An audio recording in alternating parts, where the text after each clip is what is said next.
弟兄姊妹平安，今天是2025年的10月15号。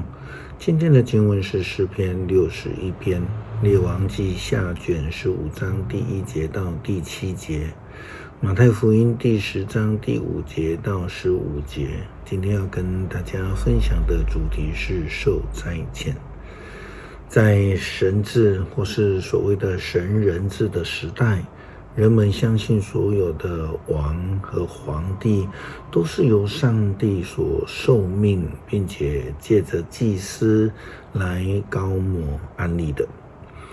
西方帝皇的时期，皇帝也都是要由所谓代表着祭司传统的教皇派人来加冕、膏抹，然后安立。现在呢，有几个基督教的国家领袖呢，仍然在就任的时候，还是要按着圣经来宣誓就任。这也间接的表达了这样的一个职分是上帝所设立的，这个职务是上帝所差遣的。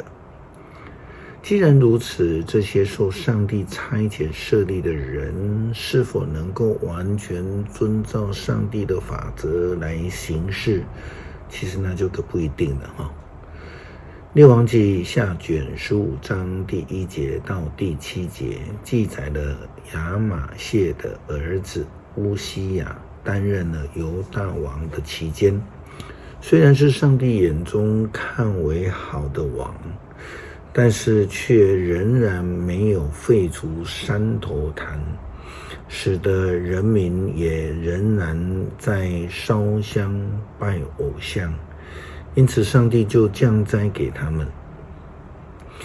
在经文的记载说，以色列王耶罗波安二世在位的第27年，亚玛谢的儿子乌西雅做犹大王。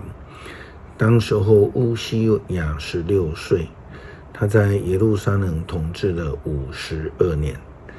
他的母亲名字叫耶可利亚，是耶路撒冷人。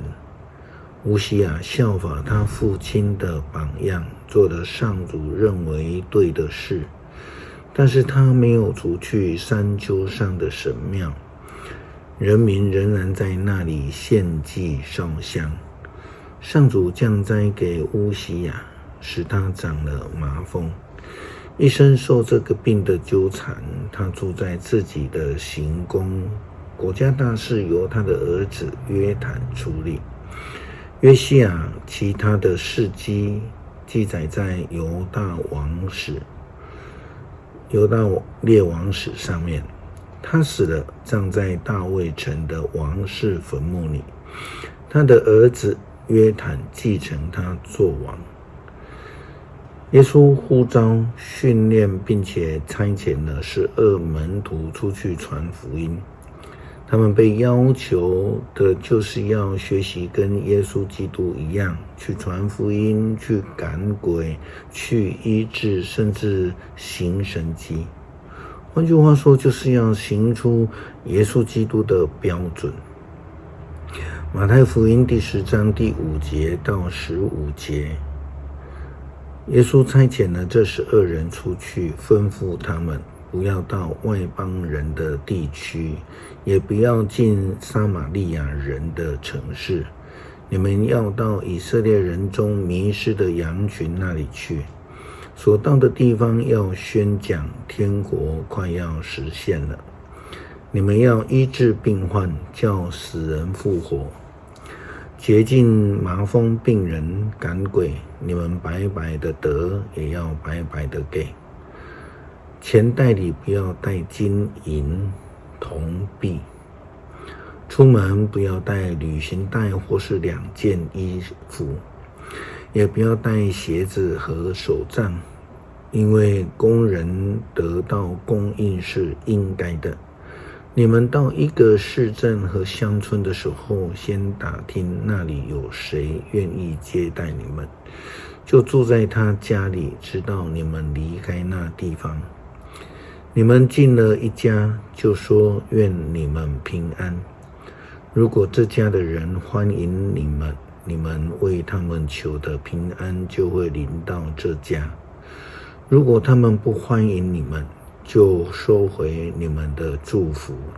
那不欢迎你们、不听你们话的家或是城，你们就离开那里，把脚上的尘土跺掉。我实在的告诉你们，在审判的日子，索多玛和蛾摩拉所遭受的惩罚，比那地方所受的还要轻呢。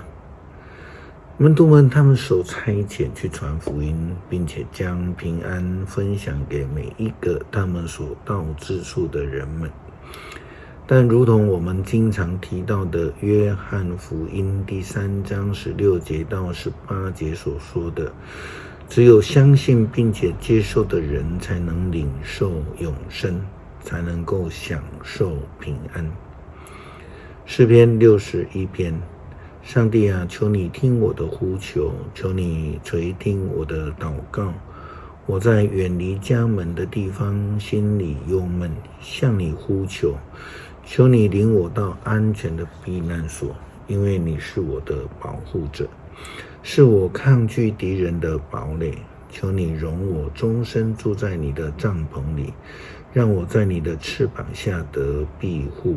上帝啊，你听见了我许的愿，你把敬畏你的人应得的产业赐给我。